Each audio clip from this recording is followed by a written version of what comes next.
celebrate the 27th of January here in Nonantola. And now we leave the floor to Guido Pisi,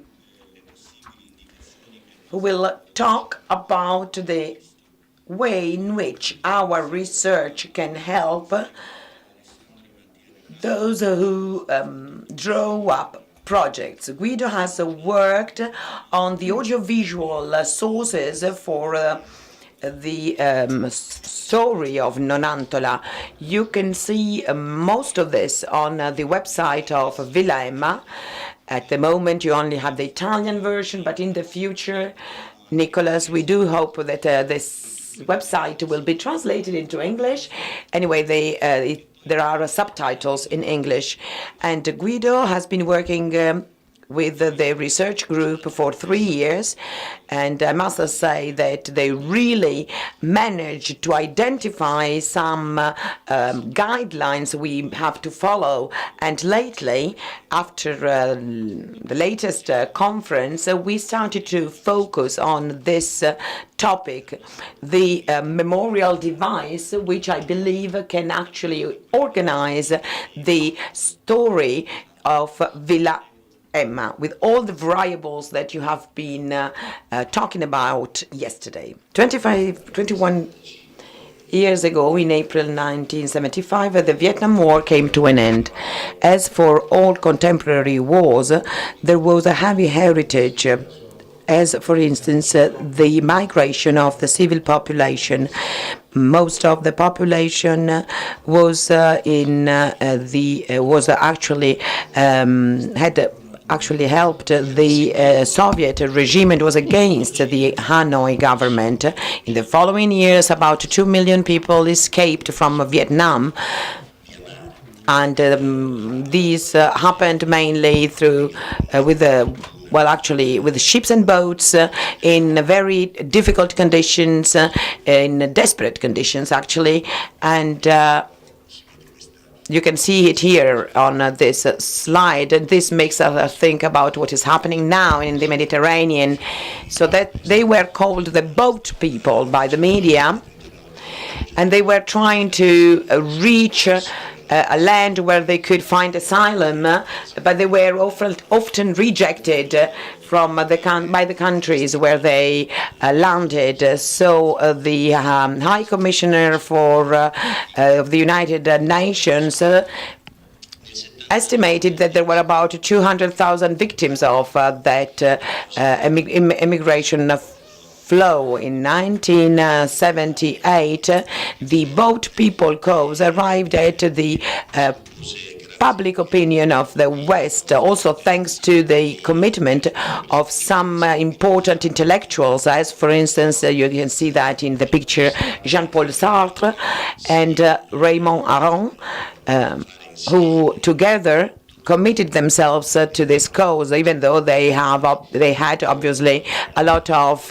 differences between them, in order to support the boat people cause in front of the President Giscard d'Estaing. The philosopher Michel Foucault organized a press conference at the Collège de France with his friends and colleagues like Luxman and Kouchner, who was a co-founder of Médecins Sans Frontières. And Foucault was supporting the commitment of Europe, and particularly of France, the land of human rights, to welcome these boat people in the country. And Foucault carried on his commitment in the following years, and his studies focused for a long time on the topic of imagination, exclusion, persecution against ethnic minorities. So that concept of being marginalized was really at the heart of Foucault's work. In a conference, or rather in an interview, to a Japanese magazine a few months after that conference. Foucault, at the last question, replied by saying, "This is an omen for the future." And that was in 1979. Foucault's words today have come true. And, well, it's not, it doesn't surprise us if we have decided to devote this place to the memory of Jewish young people who were saved and were welcomed as refugees. So we really found out a key word, which is a crucial term in Foucault's way of thinking. The meaning given to this word device by Foucault is actually close to the idea of a place, a memorial place, which is a concept that has found its way in our research work. So what's a device? One of Foucault's friends, a colleague and a philosopher, Gilles Deleuze, devoted his very last public conference to this very word, in a conference on Foucault's studies. And Deleuze said that the device is actually like a ball of wood made of many different pieces. It is actually made of so many different lines. And then he said, devices are machines to make people see and talk. So if we put together this definition with our memorial work, and we try to find a way through these different lines and parts, we find what is visible, what he calls visibility coils, that underline a few essential elements of a fact. Where did it happen? Who participated? We know that in our history we have a first horizon with Villa Emma, the Nonantola area, and then we know already, as Maria Laura said yesterday, that there are some bigger scenarios that go also beyond our continent, that are the background to the escape of Jewish young people. But I would like to limit myself to the Nonantola area in order to explain as clearly as possible what we mean by visibility coils. Just one second. Before we move on to the next slide. As we recently said, in the 1940s, living in the villa meant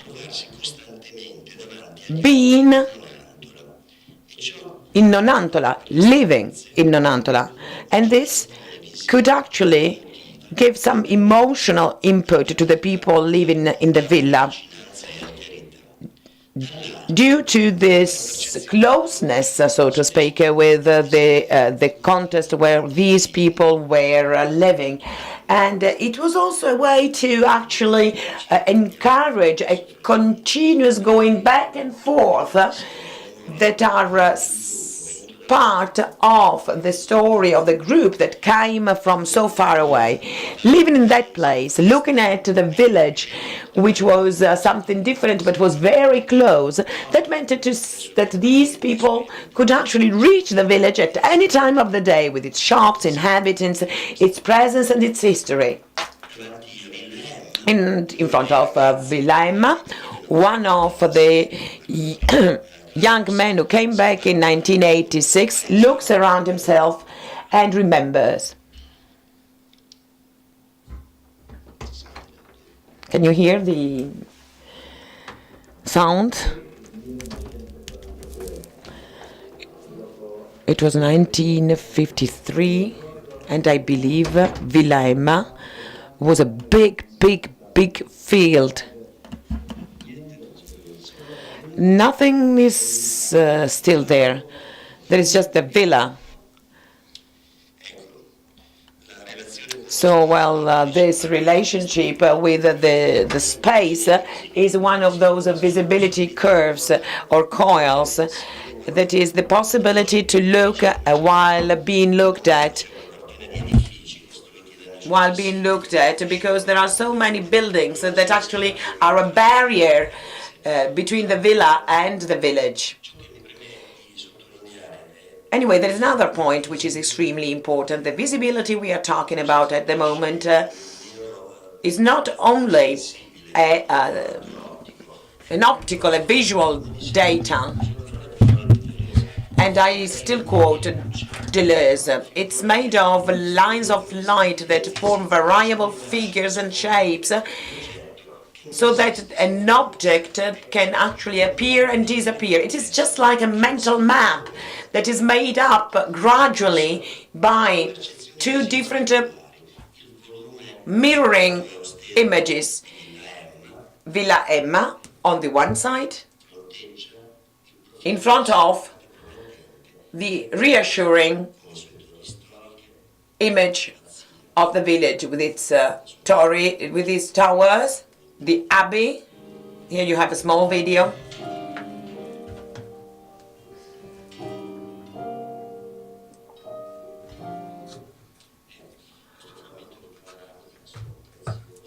So this is actually a very interesting video because this is a landscape we can no longer see.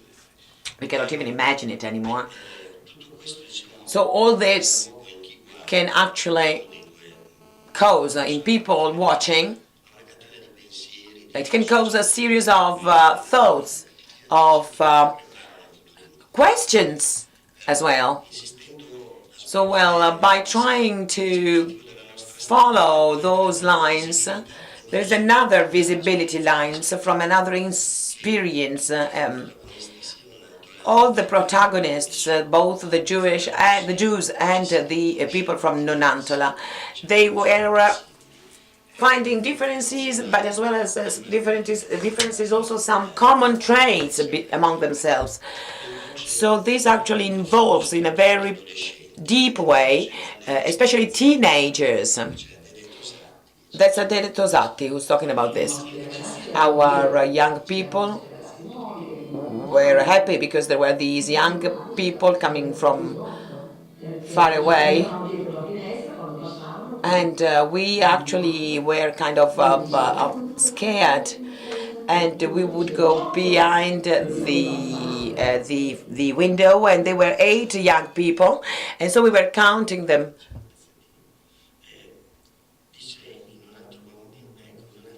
And she says they were counting up to 8, which in German is translated into Otto, the name of one of the kids who were hosted here in Nonantola. And with the girls, they said Auf Wiedersehen, whereas they answered Buongiorno. And it was, they came with us to try dresses on. And, they were actually more intelligent than we were at the time, even though we were the same age. Probably the experience they had behind themselves made them richer, because came from cities, not from the countryside as we did. So there is this perception of a difference that is actually, it becomes clearer and clearer. But we're always talking about young people anyway.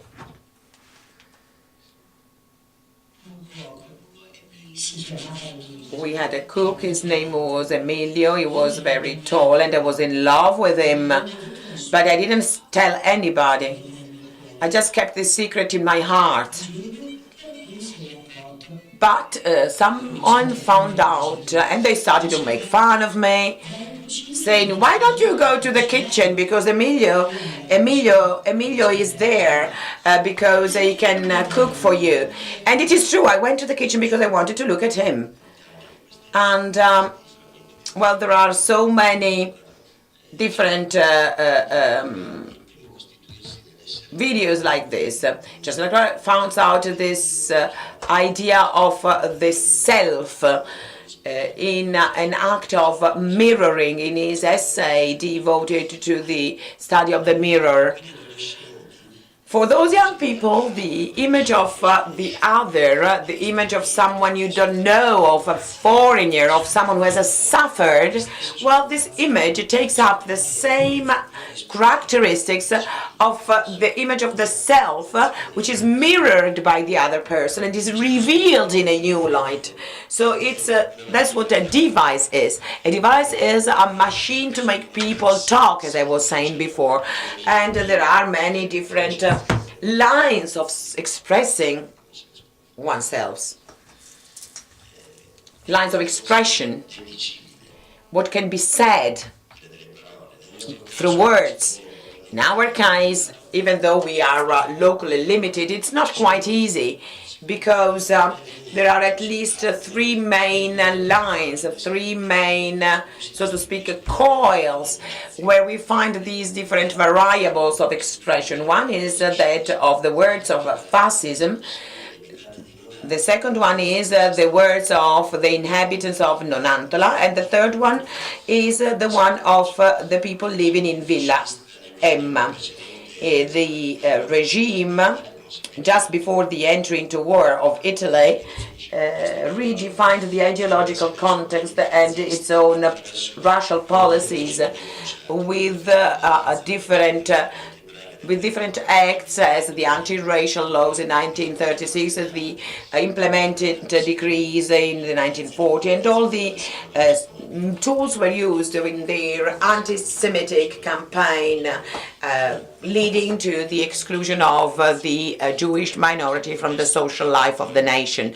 Well, obviously, this is a contest that is relevant for our history, but the circumstances that emerged after these Jewish young people arrived in Nonantola and how they organized themselves in Villa Emma, well, this led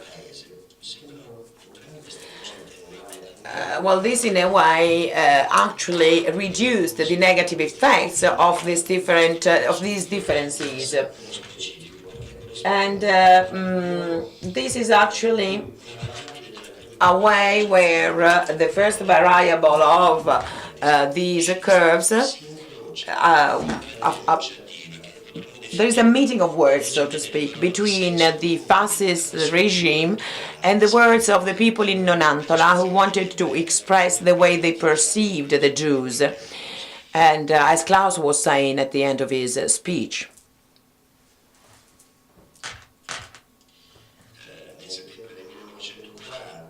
in September 1940, at the Venice film exhibition, film produced in Germany with the supervision by Google is shown for the first time. It was distributed in Italy the following year, and it had very good comments and criticisms.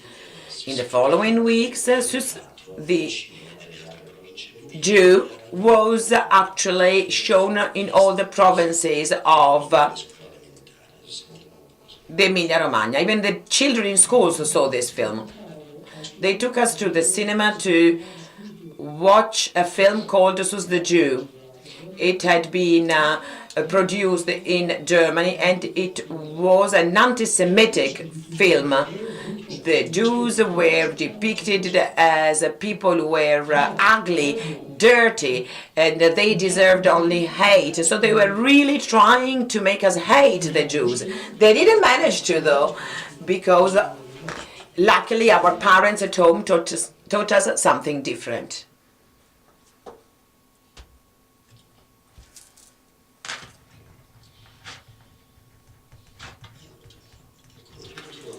So the propaganda content of the film had a strong emotional impact on the people. But it didn't work, here at least. Gradually, as far as I know, at the beginning the people of Nonantola were almost scared of these new hosts. At the same time, the hosts of Villa Emma were in a way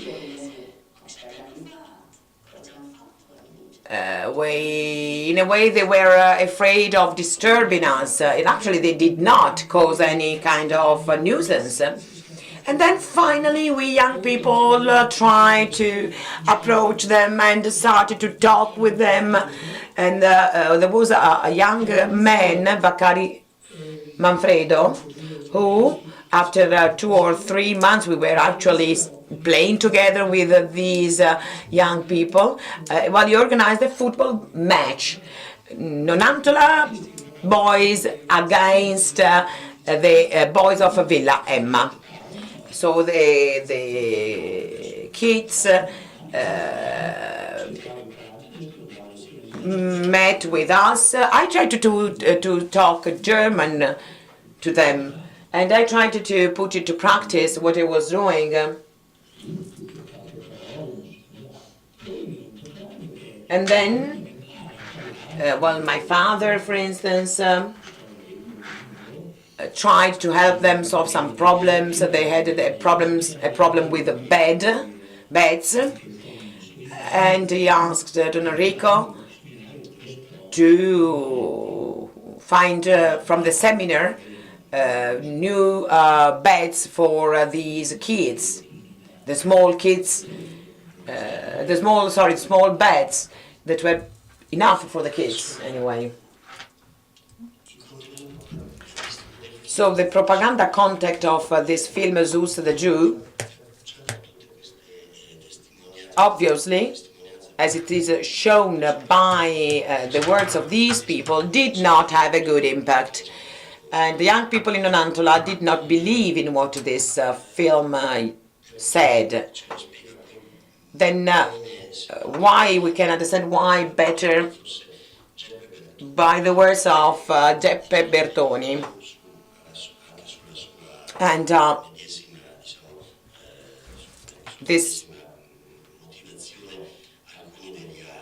it is also explained by other people. But I believe that we need to underline this fact that the propaganda film is seen by the people in Nonantola as something imposed on them, imposed on the children at school as well. But it is something that goes against the way of thinking of the people here in Nonantola. People who have a completely different image, a completely different idea of the Jews.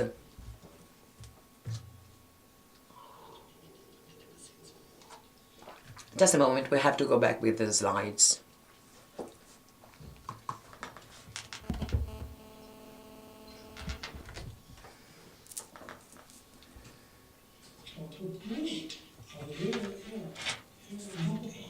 It was early in the afternoon, if I remember correctly. We already knew that there were going to be Jews arriving here in Villa Emma. Villa Emma was built by Cohen together with the local priests, because in Nonantola, before fascism, we had a Jewish mayor. So we knew these families. They were well off, they had a lot of land, and I remember a few details. I remember my dad talking about them at home with my mom, and they made comparisons between the farmers working for these families, for these Jewish families, and they compared them with the farmers working for people from Nonantola. And there was a difference, because these Jewish families wanted to safeguard the dignity of farmers in terms of housing as well. So in the summer of 1942, the rumor started to spread that a Jewish kid had arrived in Nonantola. Well, we knew a few Jewish people already. We had these Jewish families, the Friedmans, who had always been welcomed by the population. This is something that has to be said. So we did not hate the Jews, even though we were the object of the fascist propaganda. But we did not believe in this propaganda. We didn't believe that the Jews were all ugly and dirty. So what the film was trying to spread actually did not find its way in the hearts and souls of the people in Nonantola, especially not in the young people. Following what Geppe Bertoni and the others said in the videos, there is a positive approach of the inhabitants towards these young Jews, and this was not actually the effect of, so to speak, a generosity of soul, a pious heart, but it was rather the consequence of a historical fact. In the common perception of the village, the image of the Jews had been already created a lot of time before the fascist propaganda. We heard the word of the people who talked about these Jewish families who had land around Nonantola, freedmen, sacerdoti, and they had their own place in the public administration, in the local economy, and the relationship with these people, as Emilio Pollastri, whose father worked for the Friedman family. Well, these relationships were very good, based on respect, mutual respect. And then another aspect touched upon by Pollastri was this football games they played together, which makes us understand how they went along with one another. So it's something that makes us think of a friendship among these young people, more than the people from Nonantola helping out these young people. So I don't want to dwell any longer on this aspect of words, even though there is a lot that can be said on the internal rhetorics of Villa Emma. Many talked about this, about the difference, the different positions existing, and there could be a lot to say on this. As many people said. But now I'd like to go back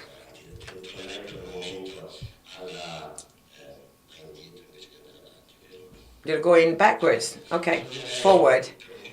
I would like to go back to our visibility coils and the words by Deleuze, who said that a device includes also some lines of strength that move from saying to seeing, and they act like arrows that make these coils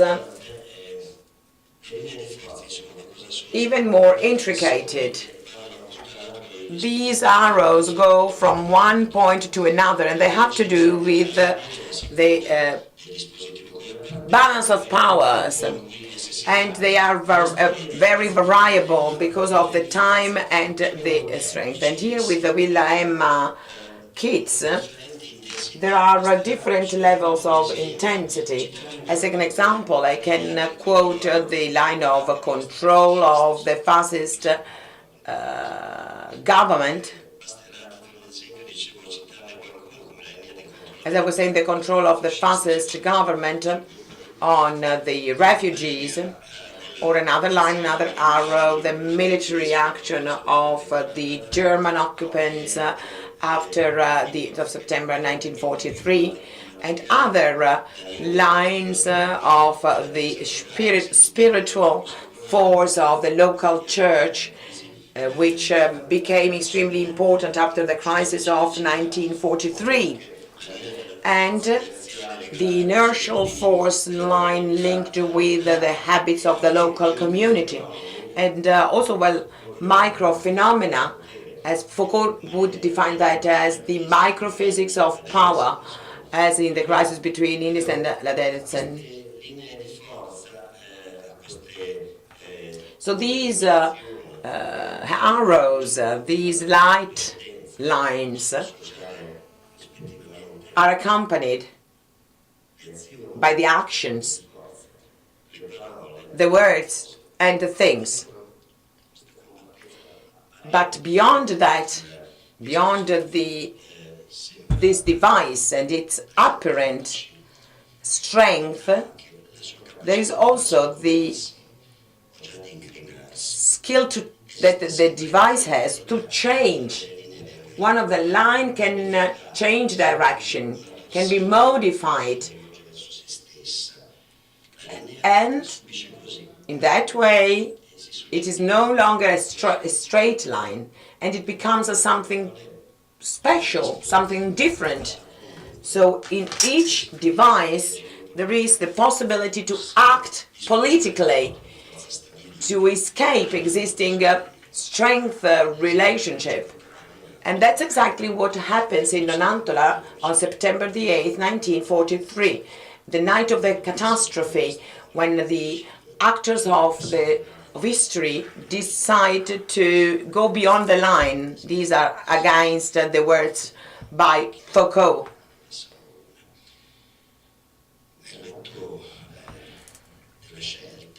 So when the time of choice comes, the people make a step forward toward finding their own selves. The people responsible for the kids of Villa Emma understand immediately that the situation is dangerous, and they decide not to run away. They decide to stay there and stand their ground, and they do not want to be victims. They want to oppose this catastrophe. This is their step forward towards their final liberation. A tile, a day, I think it was already the 8th of September, I was at the gate of Villa Emma on a truck with German soldiers who wanted some water to drink. At the gate there was a young boy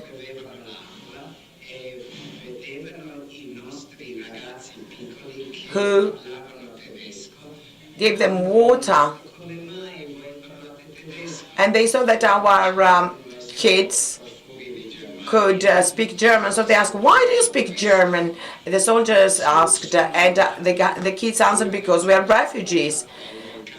And the kids told us, and so we said, after lunch we're going to pack our things and we will have to run away from this house. That's the story. Arrigo Beccari and the doctor of the village are among the first people, the first inhabitants of Nonantola to be involved after the announcement by radio at night of the armistice. And for 40 days they supported and helped the Jewish refugees. But that night, in front of Villa Emma, all the other inhabitants of Nonantola had to take a moral choice, moral decision.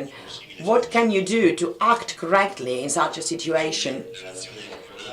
While the nation is collapsing, the Germans are invading Italy, and the destiny of these kids seems to be very uncertain. What can people do? Those who decided to hide, to protect these young people in the following weeks, have to take this decision by themselves, each for him or herself. But after the first chaotic days, these choices, these individual choices, became actually a choral action supported by the whole population of Nonantola. Even though there were different levels of involvement for the people, no one ever betrayed this secret, even though everybody knew about that. So those who decided to go beyond the line by making this choice, well, those people become new actors in history. The definition by Foucault, the definition of device, just like Plato never defined the idea, Foucault never defined the device. Well, it dates back to an interview of back in 1977, when he says it's as an heterogeneous group of speeches, institutions, architectural structures, regulatory decisions, laws, administrative measures, scientific concepts, philosophical propositions. The device is the network that unites all these elements. And by that device, I mean some kind of education that at a certain time in history managed to face the emergency, the threat of the moment. So this is not only a way to understand, a key to understand our history. A device is also a way of doing in order to represent history. When 3 years ago we started to think about a memorial place for the Jewish young people in Nonantola, we immediately thought that it was not going to be another museum. We didn't have any collection to exhibit for visitors to see, and we wanted that visitors could go beyond the simple exhibition of objects. So we were thinking about this place, this memorial place, as a space where visitors could really look at that moment in history, going through these places that were the background to so many important events.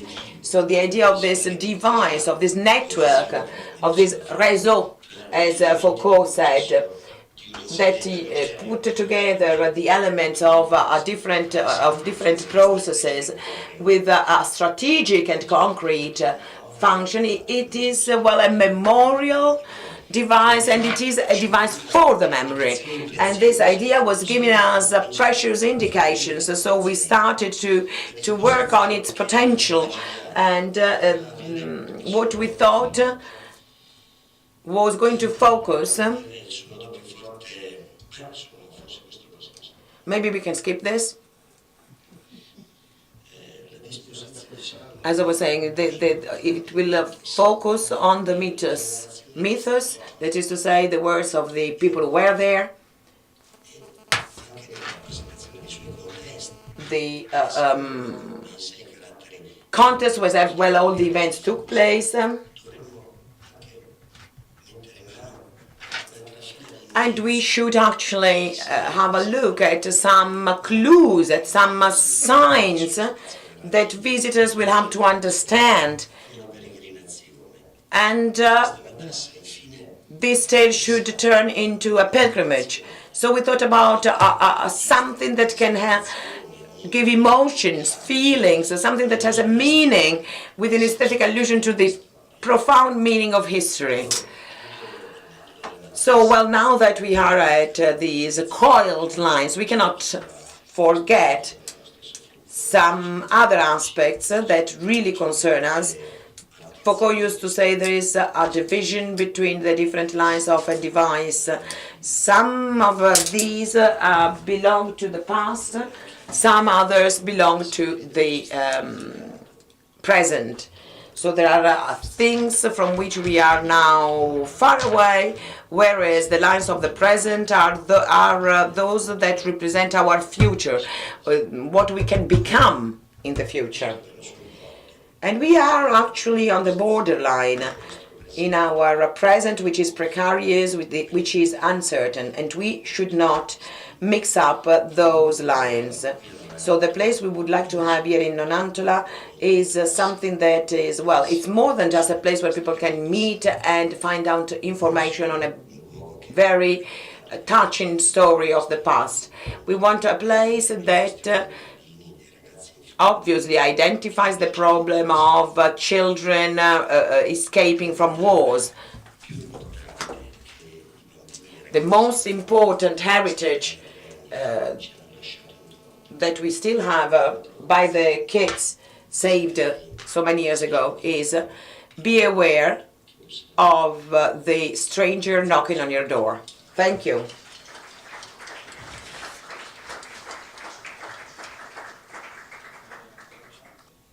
At this, processing of this device, we would just like to add something to this final part. Thanks also to the inputs by Daniele Gialla. So we have two important dimensions that for us are extremely important. The landscape is present only in the memory of the people who were there, and what our visual sources tell us. We also have a very interesting photographic archive of the open places around the Villa Emma. So this is the problem. Prato Galli, it is a real but also a symbolic place between the villa and the village. But now there is no longer the landscape that enables the people who were there to remember how it was at the time. The landscape has changed because of the building development in the following years. So we carried out another kind of research. This is the map of the center of Nonantola, dating back to 1935. It's the result of the research in the photographic archive of the province of Modena. After this map, we go directly back to the 1950. So this is the closest map we have, closest to the events. And here we have actually put those dots that indicate three levels of importance of what we would like to be the tale, the story of the itineraries between the village and the villa, itineraries that were at the basis of the everyday life of the people living here. There could be more dots, actually, but for those which we have not included in the map, well, we cannot document, we have no documentation on that. So, well, there are no longer any signs of buildings, places in the village or around the village that used to be there at the time. But we could actually indicate that, but we cannot take pictures because there is nothing left. And this is the kind of research we are carrying out. So we have only indicated those places that, according to Klaus Voigt, that there's a part which is actually focusing on the hiding events. They should be reread, maybe even rewritten in a sort of tale form. So we kept interconnecting different sources, and we have indicated the places that were more representative for this story that come up also in Klaus' research. Then we have identified among these places those places that can be still photographed today. So in red, you have the places of the escape and the hiding. In green, you have the places of everyday life. And in blue, you have the memorial place we want to build. So we have different, well, in some cases, the same place has different functions, but according to the function which was most important, we have one color instead of the other. So from the way you see those places on the map, the historic center of the village seems to have played a very important role within really among the houses in Nonantola, even though we are not sure this is true, because we know for sure from the words of the people and from the research work that the surrounding places were also very important, where they were not identified because of the reticence of the people helping the Jewish kids. People know, but people didn't say, never said. So we actually don't have a way to actually ascertain that that was the case. We have a few indications, but we're not sure that these indications are true. At the same time, even though this might not be true, it is true that the center of the village was also very active to help the Jewish escape. In this idea of hiding and organizing escapes, as Bruno Almeida was saying yesterday, this goes against the strategies that also family groups were adopting, because often you go away from the center of the villages in order to hide people or to escape. In this case, we don't have just a family. We have a community of people who have developed a strong relationship to the people living in the village, and this had a very important organizational function with the words of his son Giuseppe Morali says. Don't forget, when people came to him on the night of the 8th September, when people went to him for hiding, he said, please do not hide here because I'm too exposed. Everybody comes here, everybody knows my house. So the doors of the seminar house were opened. And this is extremely interesting. Even though we don't know exactly the numbers, the figures of the people who were actually hidden, but we do know that the whole people of the village actually did something, even though it is an urban center, which means it is it is easier to control, and it is also open to rumors or to the fact that the neighbors can see what you're doing and so on and so forth. So it is actually better to hide somewhere on the countryside in a remote farmhouse. Now we are trying to do this in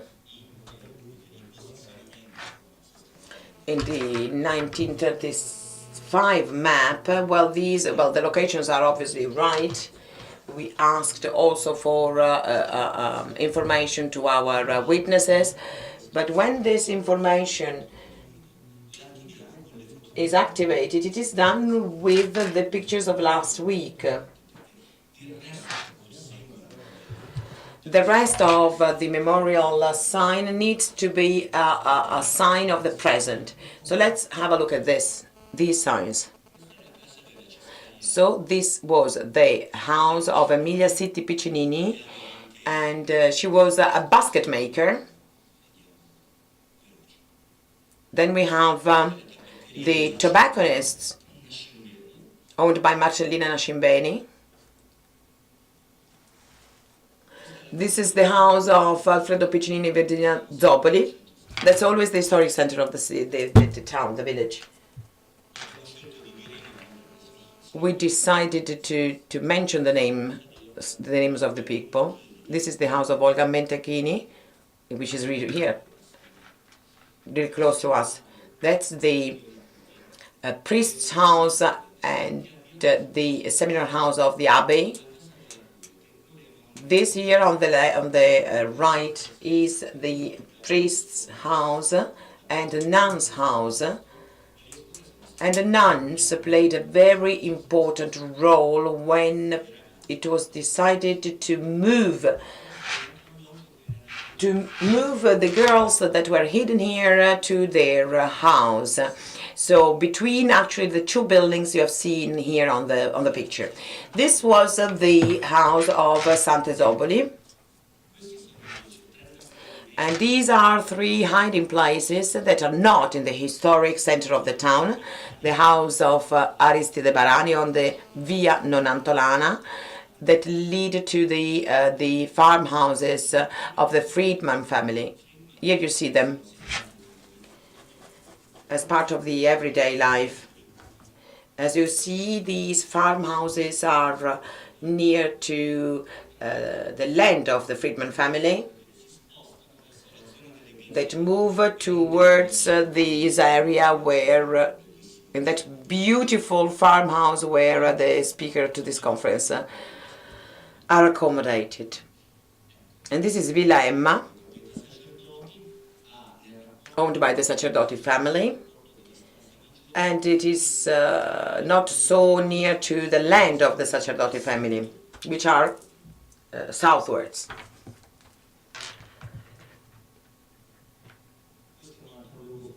This is another important place. That's the house of Ernesto Leonardi, who was in charge with the lands of Villa Emma. He welcomed them when they arrived, and he also taught them how to work the land. This is Santa Maria della Rovere, which was extremely important to hide the people, but there was also the carpenter's shop of Vittorio Totti. And then we have Prato Galli, our site, which is in a strategic position among all these different presences and the center of the village. So, and that's very important. We have taken a picture of Villa Emma from a perspective that starts from Prato Galli, which is the only perspective that is open today, because Villa Emma today is protected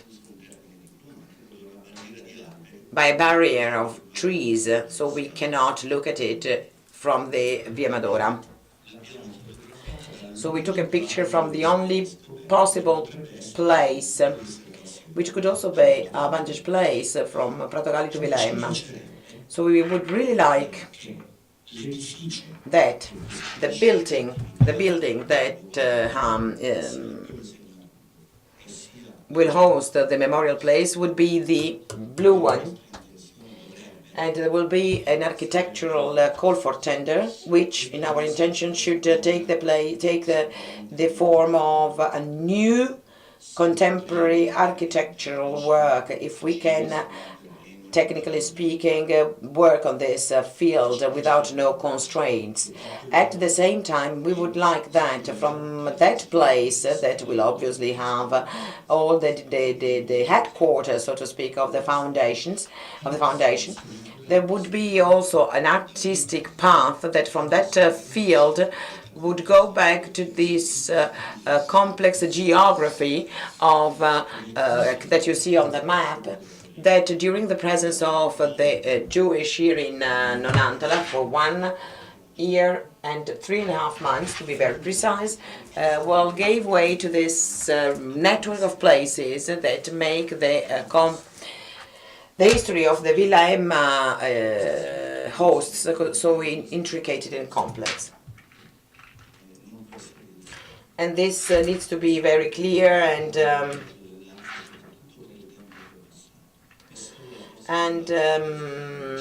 only the strength of the art can bring us back to this story from our point of view.